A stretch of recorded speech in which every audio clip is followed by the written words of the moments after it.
Every story has a beginning, and mine started behind the scenes. I've spent most of my career behind the camera, producing, shaping, and championing narratives that impacted culture.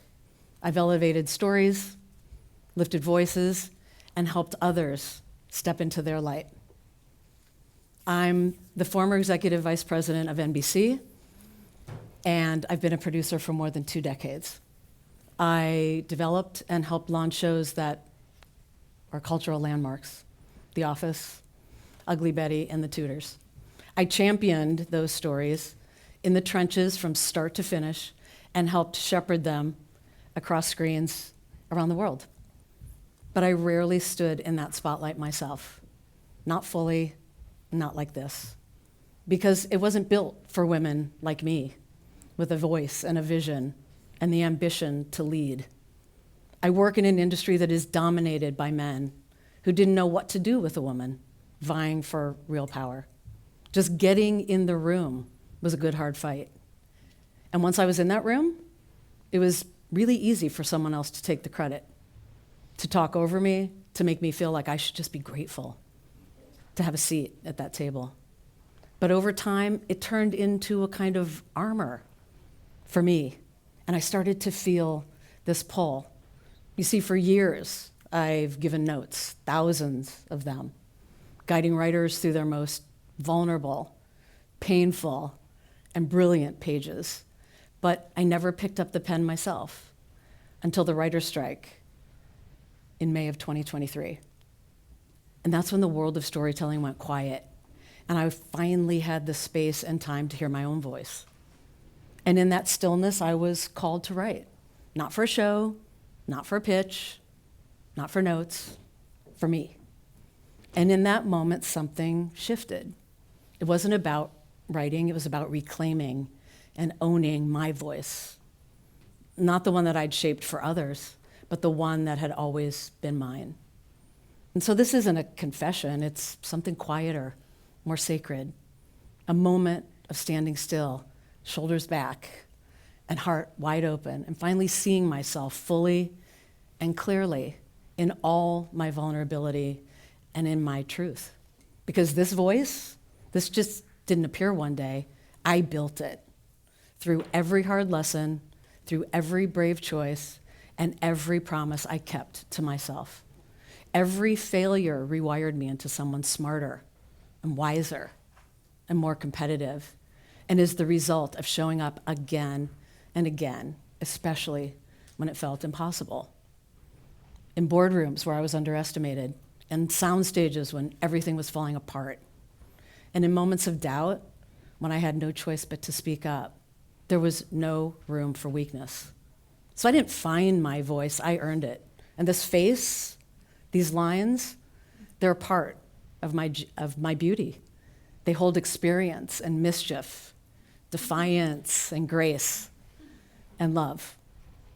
This one right here, it's from staying quiet when I should have spoken up.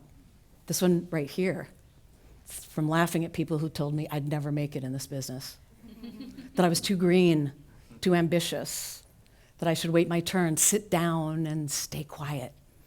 And yes, I was too old to start a career. I was 32. But I never gave up. How? Because I never lost faith in me. Because I had a vision, and I knew that if someone just gave me a chance, that I would prove to them that I would work harder than anyone else to get that job. And I was smart. I was loyal.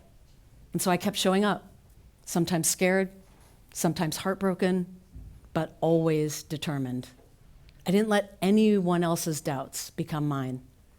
And now, I look back not with bitterness, but with gratitude. Because every doubt, every no fueled me. Every slammed door led me closer to the door that I was meant to walk through. The lines on my face, they're not flaws, they're coordinates. Proof of every battle, every breakthrough, every beautiful, brutal step along the way. So I'm not chasing a younger version of myself. I'm stepping into the woman that I was always meant to be. Because every year brings more clarity, more courage, more depth, more softness, more steel. And I've never felt more awake. Not in spite of my age, but because of it. In 2007, I was the number 2 at NBC. And it was a huge job, the kind that people dream about. It came with real power and a ton of risk. And the pressure was excruciating. Every decision that I make was public. Every mistake I made was magnified. There was no margin for error. I was tested, underestimated, second-guessed, vilified in the press. There were whispers behind my back and judgment right to my face. People who tried to intimidate me, some tried to bully me into silence, some who just rooted me to fail. But I held my ground. I put my head down and I did the work, and I was really good at it, but it wasn't enough. I didn't burn out, I was pushed out. Quietly, strategically, out. And it shattered me. It was so public, it was in every headline, and came with so much scrutiny that it was impossible for me to not feel like a total failure. I was completely embarrassed. But I got back up, slowly, quietly, one breath at a time. I let myself grieve. I let it wreck me for a minute, maybe 2, mostly driven by my ego. And then piece by piece, I started putting myself back together on my terms. Not the version that the industry expected of me, the version that I had buried under years of proving, pleasing, and towing company lines. And I went back to what I loved, producing, telling stories, lifting voices. This time, I wasn't chasing approval. I was doing the work because it lit me up. So I started my own production company. It was mine. And I created space for women, advocating for marginalized voices. I started mentoring more, speaking out more, creating opportunities, and saying yes to what felt aligned, and no to what didn't. I wasn't trying to climb back into the room that had pushed me out. I was building something different, something better. Because the truth is, failure isn't the opposite of success. It's part of who we are. It's part of our path. And it sharpened me, and experience and age gave me the clarity to see the gift in it and me. And that's my superpower. And that's what led me to one of the most meaningful choices of my life. At the age of 55, I signed up for my first triathlon. And thank you. I was athletic, yes, but this was a whole different kind of strength. 26 miles on the bike, 6.5-mile run, and a mile swim in the ocean. And, oh, by the way, I did not know how to swim. And I was terrified of the ocean. At my first practice, I could barely make it 25 meters across the pool. I went home that night and cried like a baby. Every bit of confidence that I'd built in my life was gone. But I didn't sign up because I knew it was going to be easy.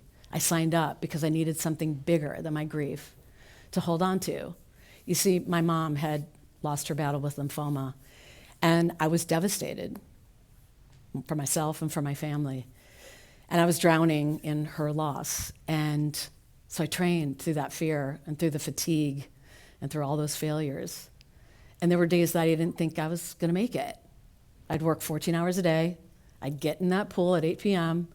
I'd wake up at 4 and start the next workday, rinse and repeat.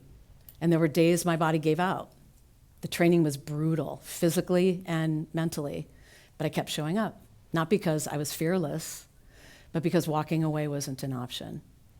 And that race became a metaphor for everything that I'd lived through, staying strong, hitting waves I didn't think I'd survive, and learning to breathe differently, to keep going when everything in me said to stop. And when I crossed that finish line, it wasn't about endurance, it was about proving to myself that even when I was cracked wide open, I was still capable of the extraordinary. And that's what I want everyone to know, especially women. You're more powerful than you've ever been told. Our strength doesn't come from perfection. It comes from persistence. It comes from loving deeply and rising slowly and getting back up again and again with grace, with love, and with purpose. And so now here I am, 21 days from turning 65, still stretching, still wild, still surprising myself, and more myself than I've ever been. You see, I'm standing fully in it. And it's my first TED Talk.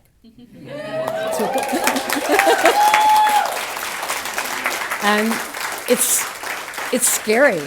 I mean, it is freaking scary, but it's liberating. I feel brave. And it's one of the most powerful things I've ever done, putting my voice out in the world. Because when you tell the truth of who you are, we give others the courage to do the same. And that's the point. This isn't just my talk. It's an invitation, it's a liberation to rise, to speak, to take up space in your own story. And so here's my challenge. Do the thing that scares you in honor of your strength and of who you are becoming. Pitch that wild idea. Apply for the job you don't think you're ready for. Say the hard no, period.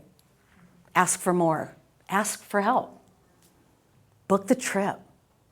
Take the damn mic and share your own story. Start the thing that you think you're too late to start. I mean, listen, I learned how to surf at 56 in that ocean. That terrified me. Because clarity doesn't come from overthinking. Bless you. It comes from moving, from trying, from doing. You don't need to be polished, you just need to be real and loud and brave and unapologetically you. Don't fit into the version of you that doesn't exist anymore.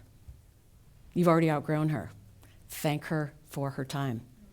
And your power, it's not in perfection, it's in persistence, in presence and in truth. Because you don't age out of power, you age into it. Reinvention isn't about erasing the past.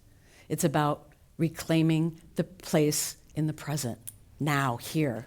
It's a continuation, and it's a deeper becoming. This is our revolution, more rooted, more certain, and more alive.